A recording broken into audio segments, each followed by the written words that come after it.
Hello all, welcome back to the channel, Saved in the Final Days. My name is Tom. Hope you're having an awesome week. Hope you're growing in your relationship with Christ.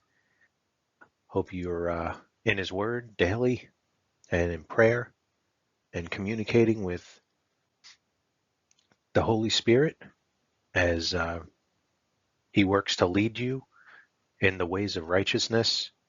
I make these videos for those who are looking to do that, looking to grow their relationship with Christ. I also do it for those who are on the fence, who are seeking Him. Maybe they're not so sure about Him, Jesus Christ, but He is the only name given under heaven whereby we must be saved, where humankind must be saved. And if we believe on Him, we believe His gospel, that He is God, that He came in the flesh, He died, was buried, and rose again the third day, that we are saved. So all we need to do is believe that. And it sounds simple, but yet there's so many who mock it, who will not even entertain the thought of believing it. The Bible says that the preaching of the cross is foolishness to them that don't believe. So, in this series, we just walked through the King James Version of the Bible, parts of it, and we're going to go through 1 Timothy. In this next set of videos, this is going to be 1 Timothy 1, and we're just going to walk through the chapter and just let the Holy Spirit talk to us, speak to us, see how we can apply whatever's there, and looking to encourage, always looking to encourage. God's word is amazing. It is alive, and it is always relevant to any period of time, to any situation, to any valley, to any darkness we may be experiencing. Any life is full of valleys, and God is always there to guide us through them. And His word is extremely powerful in doing that.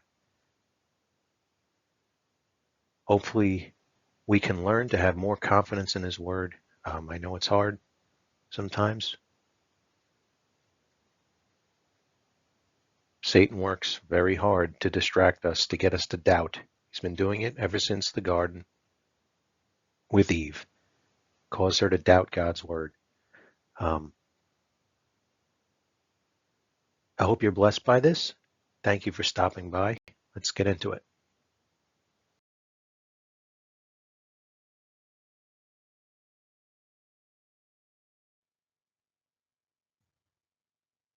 Second Timothy 2:15.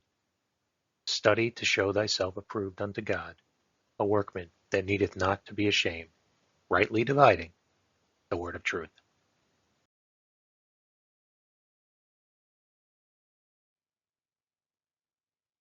First Timothy 1:1 through 5.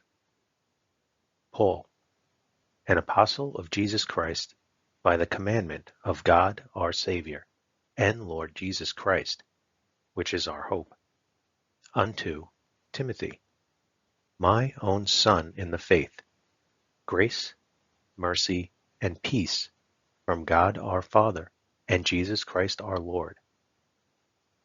As I besought thee to abide still at Ephesus, when I went into Macedonia, that thou mightest charge some that they teach no other doctrine, neither give heed to fables and endless genealogies, which minister questions, rather than godly edifying, which is in faith, so do. Now the end of the commandment is charity, out of a pure heart, and of a good conscience, and of faith unfeigned.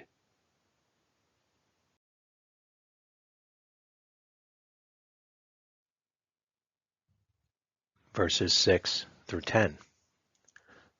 From which some, having swerved, have turned aside unto vain jangling, desiring to be teachers of the law, understanding neither what they say, nor whereof they affirm.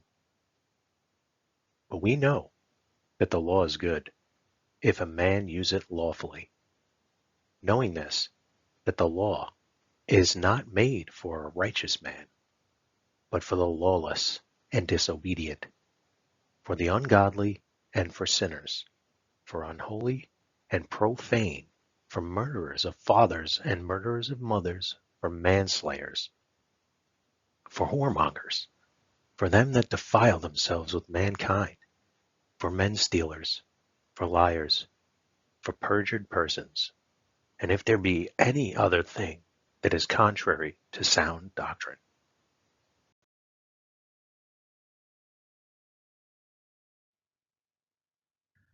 Verses 11 through 15. According to the glorious gospel of the blessed God, which was committed to my trust. And I thank Christ Jesus our Lord, who hath enabled me, for that he counted me faithful, putting me into the ministry, who was before a blasphemer, and a persecutor, and injurious. But I obtained mercy, because I did it ignorantly, in unbelief. And the grace of our Lord was exceeding abundant, with faith and love which is in Christ Jesus. This is a faithful saying, and worthy of all acceptation, that Christ Jesus came into the world to save sinners, of whom I am chief.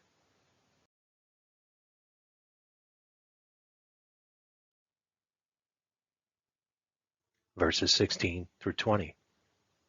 Howbeit for this cause I obtained mercy, that in me first Jesus Christ might show forth all longsuffering, for a pattern to them which should hereafter believe on him to life everlasting. Now unto the King eternal, immortal, invisible, the only wise God, be honor and glory forever and ever. Amen. This charge I commit unto thee, son Timothy, according to the prophecies which went before on thee, that thou by them mightest war a good warfare, holding faith and a good conscience, which some, having put away concerning faith, have made shipwreck. Of whom is Hymenaeus and Alexander, whom I have delivered unto Satan, that they may learn not to blaspheme.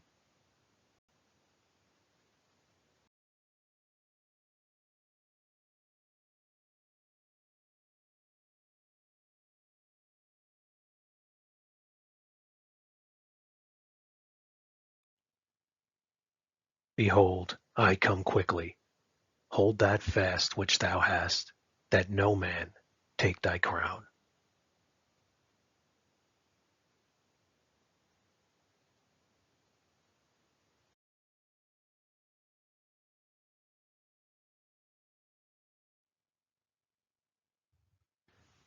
The gospel of your salvation. First, realize your need for a Savior. If you take a walk through the Ten Commandments, you'll start to realize that you've broken at least one, that you are a sinner. Because you're a sinner, if you die in those sins, you will end up eternally separated from God in a place called hell. You must repent. Change your mind about your condition. Your unpaid sin debt will keep you eternally separated from God in heaven. You need a Savior. Next, you have to believe that God sent a Savior. God sent his only begotten Son, Jesus Christ, to save sinners. He shed his blood and died for your sins. He was buried and resurrected on the third day. He was then seen by more than 500 eyewitnesses at once who testify that he is alive forevermore. He is the hand that is trying to save you from the pit. You must place your faith in his blood. It is the payment for your sins. Believe on Jesus now and be saved forever. Call out to Jesus to save you. It is ultimately your choice. Simply ask him to save you.